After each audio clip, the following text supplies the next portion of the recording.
ABC Arbitrage, 8% de rendement sur les free cash flow. Est-ce que c'est une entreprise intéressante à mettre en portefeuille en watchlist? On va regarder ça tout de suite. ABC Arbitrage, donc dans quoi ils opèrent? C'est voilà, c'est tout particulièrement l'arbitrage en bourse. Donc on est vraiment sur des hedge funds, donc des entreprises où on place son argent pour qu'ils puissent faire des arbitrages. Et donc voilà, vous voyez un petit peu sur quoi on va se baser. Donc on va aller regarder quoi? On va aller regarder surtout des marges nettes. Normalement, elles devraient être à peu près stables. C'est le cas, on le voit. Ensuite, en free cash flow, bon, on n'a pas la métrique là tout de suite, mais on va aller la regarder ici. Donc qu'est-ce qu'on veut voir dans les marges brutes? On va aller voir des marges brutes qui sont à peu près stables. Donc on voit que bon, on les a pas à peu près pour toutes les années, mais ce qu'on voit qu'en termes de marge opérationnelle, on est à peu près sur le même niveau. On voit qu'on n'arrive pas à être extrêmement efficient. Les marges, elles sont assez fluctuantes. Et si on regarde en termes de marge nette, on a tendance un petit peu à baisser par rapport aux certaines années. Donc on a eu voilà, des ratios de cours bénéfices qui sont de moins en moins intéressants. Vous le voyez là, de plus en plus, on baisse le ratio cours bénéfice, et là en semestriel on est à 16, donc c'est à peu près équivalent, mais étant donné qu'il faut aller voir aussi un compte de résultat qui baisse. Parce que vous regardez le revenu total qui augmente, mais qui a tendance énormément à fluctuer, et on a des dépenses d'exploitation par contre qui, elles, continue d'augmenter. Donc ça, c'est pas intéressant. Ce qu'on peut aller voir, c'est qu'on va aller comparer le revenu net avec le cash flow, et on va aller regarder. Donc le cash flow, écoutez, on l'a pas, on va aller voir avec le cash d'exploitation. Donc en gros, il faudrait aller regarder un petit peu vers ce niveau-là, parce que ce qu'on va en faire, en fait, il n'y a pratiquement pas de dépenses d'investissement dans ce genre d'entreprise, il n'y a pas d'immobilisation, ou en tout cas, ça va être immédiatement dépréciation. On va aller regarder là tout de suite. Donc voilà, résultat net, et donc c'est sûrement ça sur lequel on doit aller regarder. Donc le bénéfice net, donc ça va être un petit peu plus le free cash flow sur ce genre d'entreprise. Vous voyez quand même que le revenu net, voilà, comparé au cash et les activités d'exploitation, on est à peu près sur le même niveau. On a peut-être un cash qui est un petit peu plus élevé certaines fois, mais là vous regardez un revenu net en 2020 qui a été énorme. Après ça, on peut le regarder aussi effectivement par rapport à ce qui se passe en bourse, hein. Elle est corrélée avec ce qui va se passer. Donc est-ce que la volatilité va être plus ou moins énorme? Elle va gagner là-dessus.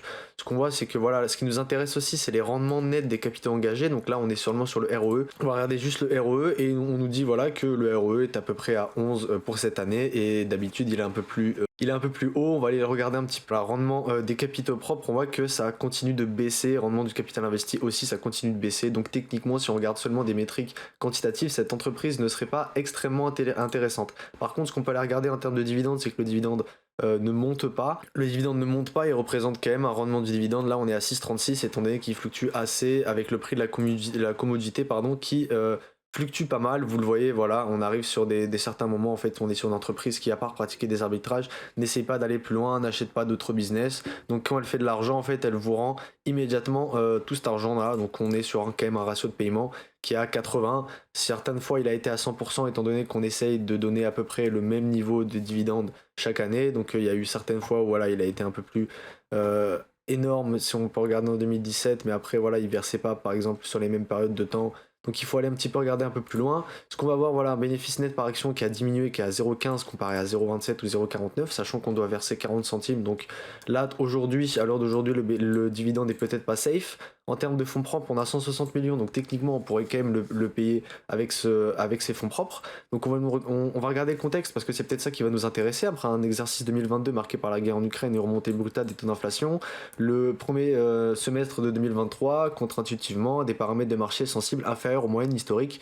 Voilà, on voit que la volatilité est retombée sur des points bas. Ce que je vous ai dit, ça va être sur les fusions-acquisitions, les volatilités énormes sur lesquelles eux, ils vont aller se rémunérer. Donc on voit que les activités du groupe ont été globalement obstruées par des obstacles inhabituels, voilà, faible volatilité, une activité d'AMA avec des niveaux de rentabilité assez bas, étant donné que voilà, plus il y a d'inflation, plus le pourcentage de rentabilité qu'elle va pouvoir récupérer sur cette inflation et sur ce qu'elle va pouvoir vendre, il va être de moins en moins énorme. Voilà, en termes de politique de distribution, on nous dit qu'on va procéder cette fois à un acompte de dividende de 10 centimes, donc ce qui est totalement normal. Et ensuite, un deuxième acompte qui est prévu pour le 5 décembre, avec un paiement le 7.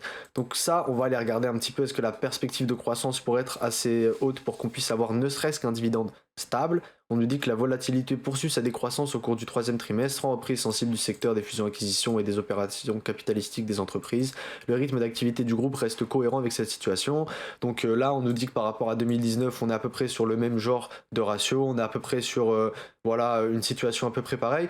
Ce qu'on peut aller regarder, c'est qu'effectivement, les taux qui augmentent poussent les entreprises à moins s'endetter, surtout pour aller faire des acquisitions. Après, ça dépend lesquelles. Il y en a certaines où peut-être, potentiellement, d'ici 1 à 2 ans, étant donné que la volatilité aura énormément baissé, les entreprises vont couler petit à petit. Et donc, il y en a certaines qui vont aller manger d'autres. Et ça va être peut-être intéressant pour elles, mais à l'heure d'aujourd'hui, ça ne l'est pas. Donc, ce qu'on peut aller voir, ce qu'on peut comprendre, c'est que, bon, à part voilà, son cash d'activité d'exploitation qui a un petit peu augmenté par rapport à celui de 2022, on n'est pas sur une spéciale, on n'est pas sur quelque chose d'incroyable. On a émis 1,6 on a émis pour 1,6 million d'actions pour pouvoir continuer à verser notre dividende sans aller toucher dans nos fonds propres. Alors est-ce que c'est intéressant de faire participer le capital pour pouvoir payer un dividende?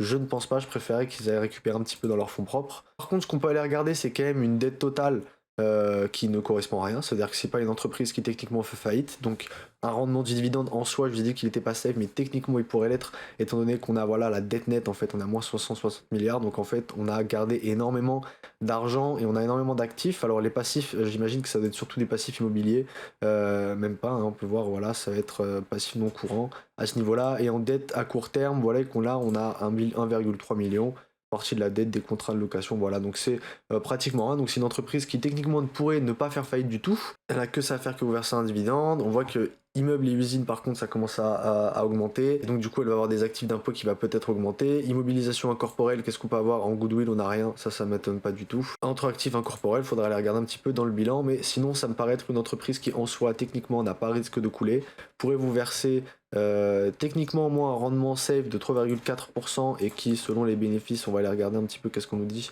Bon, ils estiment à 0,49, donc à peu près pas de changement, donc vous pourriez avoir techniquement, s'il y avait un 100% du retour aux actionnaires, pour avoir environ un 8 à 9%. Moi c'est ce que je l'avais calculé ici à ce niveau là. Si vous avez apprécié ce genre de vidéo, n'hésitez pas à mettre un like et à vous abonner, et moi je vous dis à bientôt.